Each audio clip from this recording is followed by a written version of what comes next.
Dari LPSK dan penyidik, pada hari ini kita sudah melaksanakan kegiatan rekonstruksi berlangsung kurang lebih sekitar 7,5 jam.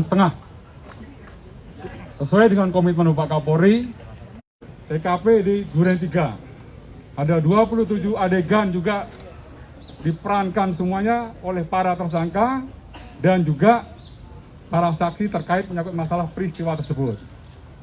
Demikian juga untuk pelaksanaan rekonstruksi ini tetap ya sesuai dengan perintah Bapak Kapolri agar transparan, akuntabel dan objektif. Kita juga menghadirkan para pihak. Ya, dari pihak eksternal ada dari pengacara para tersangka juga hadir. Kemudian dari pihak eksternal juga dari komisioner Komnas HAM mengikuti secara runtut dari TKP pertama, kedua dan TKP ketiga. Demikian juga dari Kompolnas juga mengikuti dan dari LPSK juga melakukan pendampingan terhadap Barada E ya dari mulai TKP 1, TKP 2 dan TKP yang ketiga. Ya. Ini adalah komitmen kami rekan-rekan yang sesuai dengan arahan Bapak Kapolri. Untuk menyingkat waktu, saya berikan kesempatan dari Komnas HAM menyampaikan ya hasil pengamatan dari TKP 1, TKP 2 dan TKP 3. Kami persilakan. Kalau ini saya izin buka ya.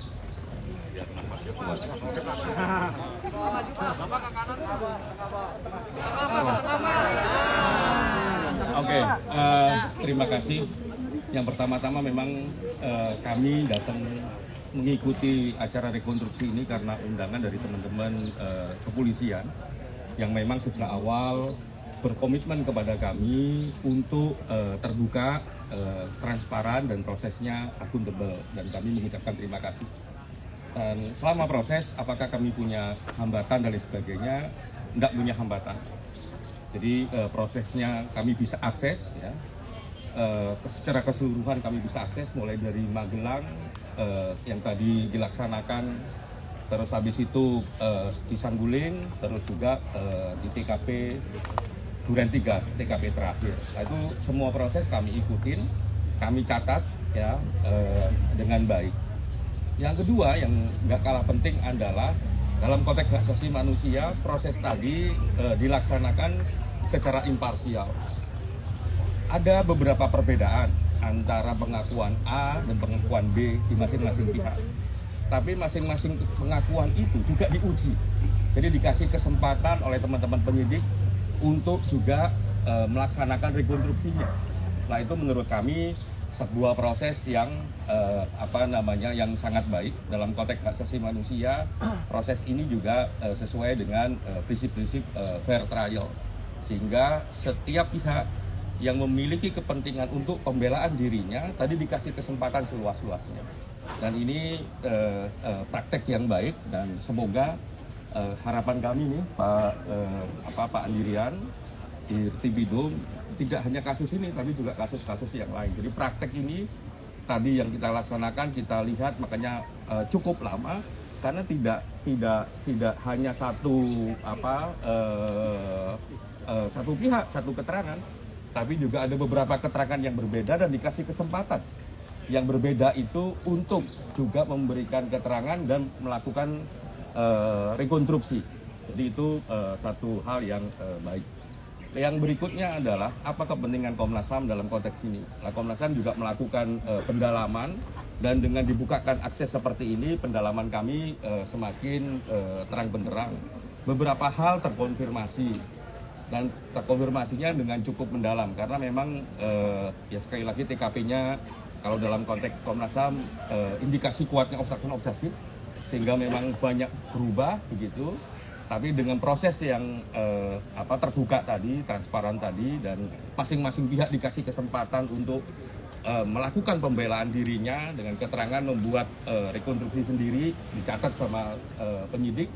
Ya, saya kira proses tadi juga mendorong terang benderangnya peristiwa. Kalau masih ada perbedaan, ya nanti akan diuji di mekanisme pengambilan. Dan sekali lagi Komnas HAM mengucapkan terima kasih banyak ke teman-teman kepolisian.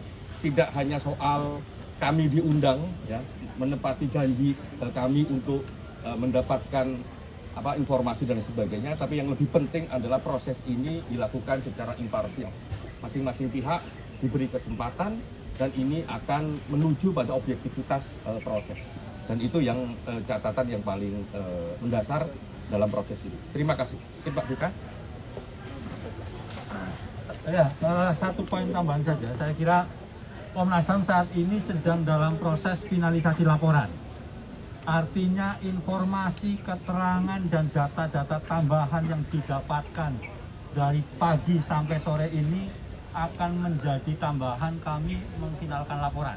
Dan minggu ini rencananya akan kami serahkan kepada teman-teman tim sus, Polri, dan ini tidak berapa lama lagi. Artinya kami juga menginginkan bahwa nanti semua keterangan atau bukti fakta dari semua pihak diuji di pengadilan, termasuk dari Komnas HAM. Saya kira itu saja. Terima kasih.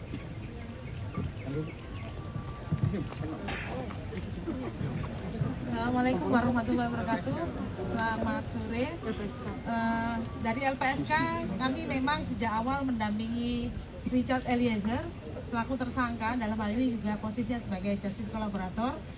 Dari sejak awal tadi pagi berangkat juga sudah kami koordinasikan dengan Polri dari kemarin dan kuasa hukumnya untuk Richard Eliezer bisa hadir di acara rekonstruksi ini untuk sebagai komitmen dia untuk mengungkap kejahatan ini. Nah, tadi sudah dilakukan rekonstruksi, kami mengikuti, mendampingi Baradae ya dari rumah Magelang pengganti ya Pak ya. Terus kemudian di Saguling dan Duren 3 seperti yang disampaikan oleh Komnas HAM bahwa ada beberapa versi dari beberapa para tersangka ini dan semuanya difasilitasi untuk direka ulang. Jadi masing-masing versi juga kemudian diadegankan sehingga semua versi ini nanti akan dirangkum oleh penyidik. Harapannya sih rekonstruksi ini menguatkan penyidik untuk mengungkap kasus ini semuanya dengan secara lebih terbuka. Nah, nanti harapannya juga Baradae juga tetap berkomitmen untuk mengungkap kejahatan ini sampai di pengadilan, dan sekali lagi memang akan diuji di pengadilan dan bagaimana putusannya nanti di pengadilan. Seperti itu Pak, terima kasih. Terima kasih dari Komnas HAM dan juga dari LPSK. Rekan-rekan para pihak yang diundang oleh tim sus, dalam hal ini oleh Pak Dirpidum, ini menjalankan diferensiasi fungsional. Ya, artinya apa? Bahwa beliau ini memiliki sudut pandang sendiri untuk bisa menilai, kemudian mengukur, dan nanti dituangkan dalam laporan masing-masing. Komnas HAM memiliki sudut pandang sendiri, Kompolnas memiliki sudut pandang sendiri, LPSK tidak menyampaikan sudut pandang sendiri. Oleh karena diferensiasi fungsional ini dalam rangka untuk terus mempertahankan bahwa proses yang ditangani oleh tim sus ini berjalan secara transparan, kemudian objektif, dan juga akuntabel. Ya, cukup biarkan kan? Pandangan tadi kan proses rekonstruksi itu pada scene apa Pak? Pada proses apa? Yang penembakan Pak ya? Pak Dir aja, Pak Dir. Materi Pak Dir yang jawab. Terima kasih Pak Kadifumas, selamat sore rekan-rekan. Ini pertanyaannya terkait sama dengan yang dijelaskan tadi teman-teman Komnas HAM, bahwa semua pihak diberikan kesempatan yang seluas-luasnya untuk memberikan penjelasan terkait apa yang dia lakukan, apa yang dia rasakan, dan apa yang dia alami pada saat kejadian itu. Sebenarnya ini adalah mekanisme standar, SOP standar yang dilakukan bagi pihak atau tersangka yang merasa tidak melakukan adegan itu, boleh mengajukan keberatan. Keberatan dalam hal ini tentu keberatan tersebut akan kita berikan pemeran pengganti, figur. Nah, dalam proses kali ini ada beberapa hal, ya, ada beberapa hal. Misalnya saya kasih contoh nih, yang contoh mudah. Mas itu menurut saya ada di situ, tapi Mas itu mengatakan enggak, dia tidak di situ, ada di sana. Nah, kalau dia tidak mau terima, kita pakai pemeran pengganti di sana. Paham ya? Ini sebaliknya seperti itu. Ini yang tadi dimaksud, kita memberikan kesempatan yang seluas-luasnya bagi semua pihak yang terlibat di dalam proses rekonstruksi ini, khususnya para tersangka. Mereka ini kan masing-masing adalah saksi mahkota. Ya, saksi mahkota sehingga saling menyaksikan apa yang mereka lakukan, apa yang mereka alami, dan apa yang mereka rasakan pada saat peristiwa. Nah, oleh karena itu, kalau di dalam pemeriksaan ada namanya konfrontir. Kalau dalam rekonstruksi, kita memberikan kesempatan bagi mereka, kalau mereka menolak untuk melakukan adegan, kita akan menunjuk figuran atau pemeran pengganti. Saya kira gitu, demikian. Tadi ada beberapa fakta baru misalnya soal Saya langsung jawab, itu nanti menjadi materi di penyidikan ya. perbedaan keterangan yang terakhir Pak, yang soal pisau di adegan 74 itu ada 2 pisau 1 hati, itu bagaimana Pak? Itu pisau yang dibawa oleh saudara Kuat dari Magelang. Untuk apa Pak? Itu yang pada saat kejadian ada di Magelang, ada peristiwa sehingga itu digunakan oleh Kuat. Ya. Pak, jumlah bukti Pak, dijelaskan Pak sampai sekarang Pak. Apa aja Pak? Karena nanti kalau masuk materi nanti aja, ya.